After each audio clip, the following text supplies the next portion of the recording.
As V here. You might have seen me from videos by.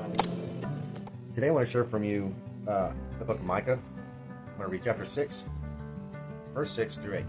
Hey, Taz here from Taz Adventures. Well, today we're going to do a little video on another animal release. I've done a raccoon in the past, I've done skunk in the past, but now, today, we're going to...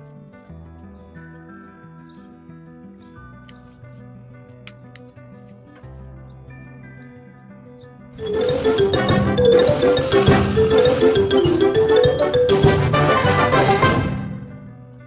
of your cars are going to have a donut or a full-size spare.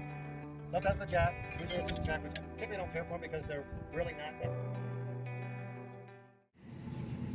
Taz B here. Well, it's all together. The only thing that I need to do is throw the decals on and then maybe do some more painting, give it some more character. But I'm very happy with the outcome of it so far. So, anyways, a few touch-ups, decals, and then I think we'll call it good and we'll have the final reveal. Stay tuned.